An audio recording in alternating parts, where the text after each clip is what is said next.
అందరికీ నమస్కారం అండి.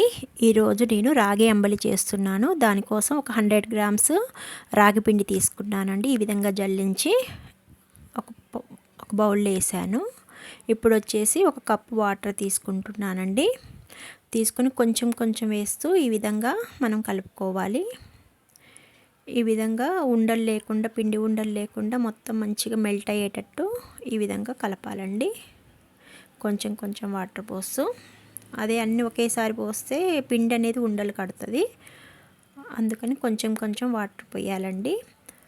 మనం 100 గ్రామ్ తీసుకున్నాం కదా, ఆ పిండిని కొంచెం కొంచెం వాటర్ వేసి ఒక కప్పు వాటర్ వేసి కలిపానండి.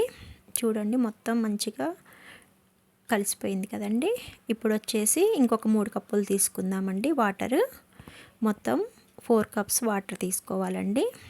ఫస్ట్ ఒకటి వేసాను కదా, ఇప్పుడు 3 కప్పులు వేసేసుకుందాము.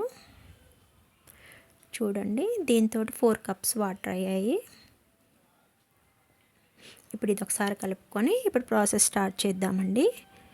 ఇప్పుడు ముందుగా స్టవ్ ఆన్ చేశాను, ఈ బౌల్ పెట్టానండి. ఇప్పుడు దీన్ని మనము మీడియం మంట పెట్టేసి కలుపుతూ ఉండాలండి. ఉండలు కట్టకుండా మంచిగా ఈ విధంగా కలపాలండి. పిండి మంచిగా ఉడికి మంచిగా తయారవుతుంది.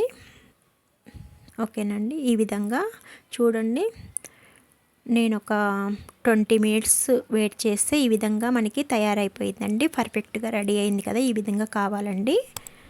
ఇప్పుడు అయిన తర్వాతకి చూడండి ఈ విధంగా ఉండాలి. మనం కలుపుతూనే ఉండాలండి. ఒక 20 మినిట్స్ పట్టింది నాకు ఈ విధంగా తయారు కావడానికి.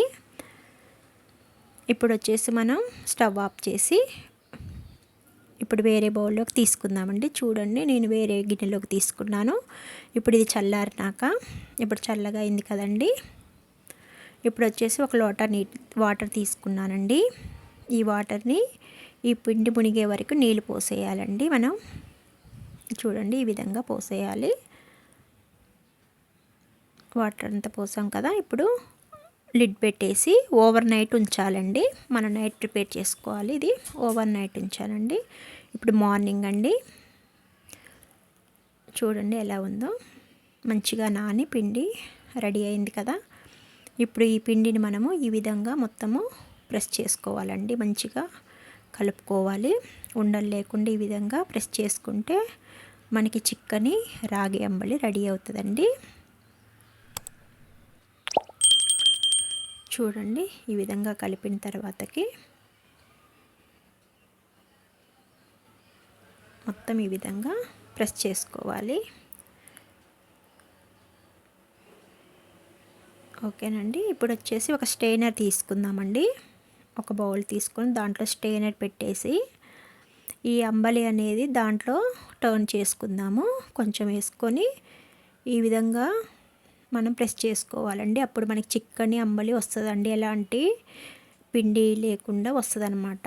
సాఫ్ట్గా అంబలి రెడీ అయిపోతుంది. ఈ విధంగా మనం స్ప్రెడ్ చేసుకోవాలి. ఈ విధంగా మిగిలింది కూడా వేసేసుకుంటున్నానండి. చూడండి ఈ విధంగా ప్రెస్ చేసుకుంటే మనకి టేస్టీ అంబలి రెడీ అయిపోద్దండి. చూడండి ఈ విధంగా అనాలి ఫింగర్స్ తోటి. ఈ విధంగా అంటే మనకి స్టెయినర్లో నుండి చిక్కని అంబలి ఫిల్టర్ అవుతుంది. చూడండి మనకి ఫైనల్గా అంబలి రెడీ అయిపోయిందండి. ఒకసారి కలుపుకుందామండి. చూడండి ఈ విధంగా కలుపుకోవాలండి. ఈ విధంగా అంతా మెల్ట్ అయిపోయింది కదా. ఇప్పుడు వచ్చేసి ఒక కప్పు పెరుగండి చిలికి దీంట్లో పోసాను. అదేవిధంగా ఒక అర స్పూను జీలకర్ర అండి, వేయించి పెట్టుకున్న జీలకర్ర, ఒక స్పూన్ సాల్ట్ అండి. ఇప్పుడు ఈ 3 మిశ్రమాలు ఈ అంబల్లో వేసి ఈ విధంగా మెల్ట్ చేయాలండి. ఈ విధంగా స్టెయినర్ తోటి ఇలా మెల్ట్ చేస్తే మంచిగా మిక్స్ అయ్యిద్ది. చూడండి మనకి మంచిగా అంబలి అనేది రెడీ అయిపోయిందండి. ఎంతో టేస్టీ అంబలి అండి.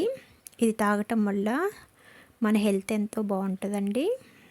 ఎర్లీ మార్నింగ్ తాగాలి. చూడండి ఈ విధంగా గ్లాస్లోకి సర్వ్ చేసుకోవాలండి. మీకు నచ్చితే ఆనియన్స్ అండ్ చిల్లీస్, కొత్తిమీర చాప్ చేసుకొని సన్నగా వేసుకోవచ్చండి. లేదంటే ఈ విధంగా తాగొచ్చండి. ఈ విధంగా మనం గ్లాసులో పోసుకొని తాగాలండి. చూడండి ఎంతో ఈజీ ప్రాసెస్. చాలా టేస్టీ అంబలి రెడీ అయింది కదా. చిక్కని చక్కనైన అంబలి అండి. మనం ఆరోగ్యంగా ఉండాలంటే ఇలాంటి బ్రేక్ఫాస్ట్ రెడీ చేసుకొని తాగటం వల్ల చాలా హెల్తీగా ఉంటామండి.